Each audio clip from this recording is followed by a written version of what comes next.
Anda kembali menyaksikan berita utama. Saudara pernah menjabat sebagai Kepala Divisi Propam Polri, Verdi Sambo dipandang memiliki kuasa penting. Bukan tanpa alasan jabatan Sambo ini bak polisinya polisi. Terbukti, ratusan perwira polisi saja dibuat tak berdaya dengan skenario pembunuhan Yosua karangan Sambo. Besarnya relasi kuasa ini bahkan bisa mampu menembus tembok penjara. Beberapa saksi di lingkaran terdekat Verdi Sambo dan Putri Chandrawati masih tunduk pada keduanya.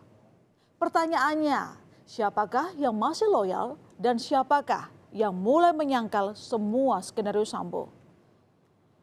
Orang-orang di lingkaran dekat Sambo ini kami bagi dalam beberapa bagian. Pertama, bagian urusan rumah tangga, yakni para asisten rumah tangga dan petugas keamanan.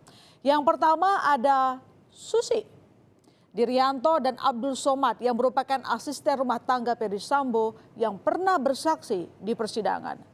Lalu ada Damianus Laba atau Damson, Alfonsius Dualarang, petugas keamanan di rumah Verdi Sambo.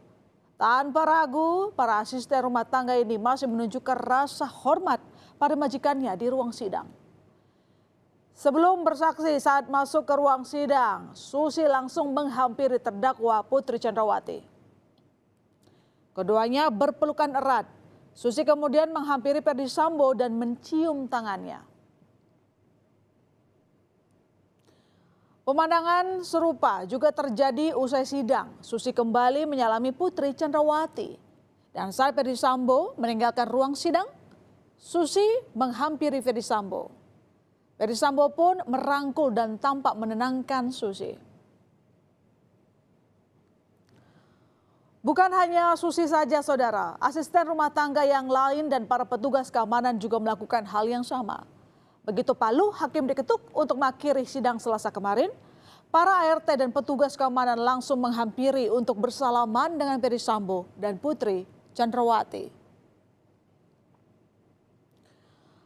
Masih loyalnya para ART Verdi Sambo bisa diduga jadi salah satu faktor keterangan sejumlah ART ini berbelit dan cenderung berubah-ubah. Gara-gara ini majelis hakim dan jaksa sampai beberapa kali menegur saksi Susi dan Dirianto.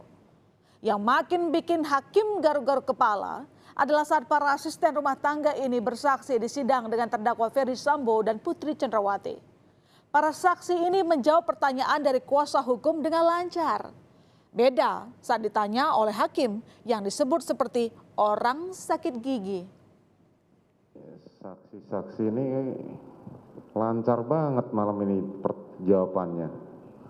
Tadi waktu ditanya saya sama ditanya jaksa penuntut umum kayak sakit gigi semua. Ya, terutama si Kodir ini. Lancar banget kamu jawabnya, Dir. Besok kita masih ketemu loh, Dir. Lancar kayak gini nggak, Dir? Kamu kemarin kayak macam sakit gigi kemarin ditanya, bilang nggak tahu. Ini ditanya pengacara cepat banget jawabnya. Ya, besok kita lihat apakah saudara masih berbohong atau enggak. Selain ART dan petugas keamanan yang juga jadi sorotan, apakah masih loyal dengan Verdi Sambo, para ajudan di lingkaran Sambo? Beberapa ajudan Sambo yakni Daden Miftahul Haq, kemudian ada Azan Romer, Prayogi dan Farhan turut memberikan kesaksian. Relasi kuasa Verdi Sambo ini akhirnya terungkap dari kesaksian salah satu mantan ajudan lain, Azan Romer. Saat jaksa menuntut umum pencecar Romer soal keterangannya yang kerap berganti-ganti di persidangan, ajudan Sambo ini mengakui takut. Siapa yang ditakuti Romer dalam kasus ini? Romer pun menjawab, ia takut pada Verdi Sambo hingga memberikan keterangan tidak jujur. Siapa? Berapa kali saudara pernah memberikan keterangan di tingkat penyidikan? Langsung saja, apa yang mau ditanyakan? Langsung jangan berputar begitu. Tetap pada keterangan saudara tersebut tidak? Tidak Pak, berubah-ubah Pak. Berubah-ubah? Iya Pak. Apa yang menyebabkan saudara memberikan keterangan berubah-ubah? Karena awalnya kami masih takut memberikan kejujuran Pak. Takut memberikan kejujuran, takut kepada siapa? Takut aja Pak. Ya, kita kan takut ini ada kita takut Tuhan, kita takut mati atau takut apa? Iya Pak, takut sama Sama siapa? sama Bapak Pak. Bapak siapa? Pak Sambo Pak. jadi takut sama Verdi Sambo. Iya Pak. Kenapa takut? Takut aja Pak. Kami takut saja. sebenarnya kami takut aja karena ini sudah ada orang yang meninggal Pak. Tak hanya itu saja saudara, Romer rupanya juga mengungkap jika Sambo mempertaruhkan pangkat dan jabatannya untuk menjamin Richard agar mengikuti skenario Sambo. Tapi rupanya jaminan dari Sambo ini tidak cukup kuat untuk memengaruhi Richard Eliezer. Buktinya, Eliezer justru memilih jalan lain, yakni membelot dari skenario Sambo. Eliezer memilih menjadi justice collaborator untuk mengungkap fakta jika tak ada skenario tembak-menembak, melainkan pembunuhan berencana. Di depan orang tua Yosua, Eliezer bahkan terang-terangan berjanji akan membela Yosua untuk terakhir kalinya. Skenario Sambo ini tak hanya memecah belah para ajudan, bahkan keakraban antara ajudan dengan para asisten rumah tangga tampaknya juga terbelah. Di akhir sidang dengan terdakwa Ricky Rizal dan Kuat Maruf, terlihat para asisten rumah tangga dan petugas keamanan mendatangi terdakwa Kuat Maruf dan Ricky Rizal. Dan mereka saling bersalaman.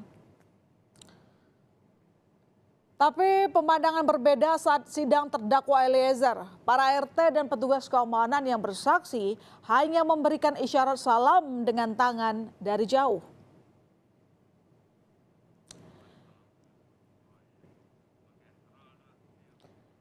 Ya, jika membandingkan kondisi terpecah belahnya para ajudan dan ART ini, sangat berbeda dengan kondisi terdahulu.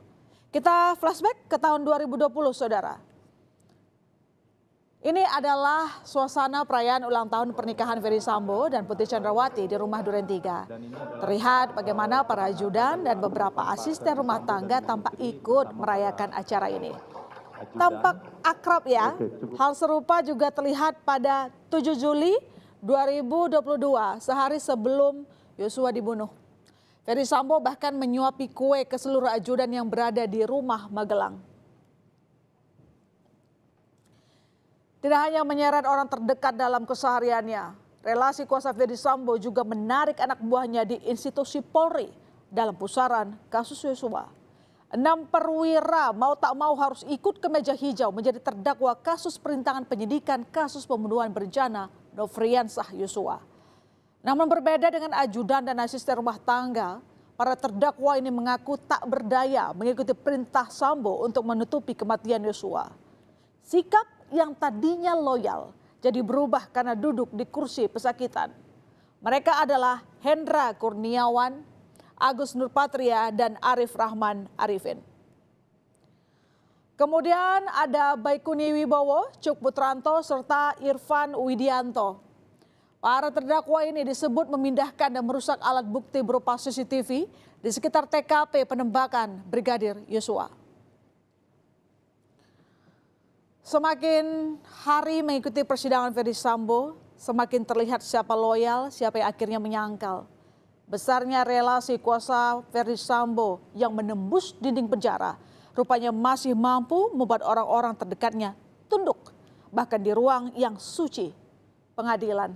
Ada utang budi atau memang benar loyal? Masih terlalu dini untuk menyimpulkan, karena persidangan masih jauh dari akhir.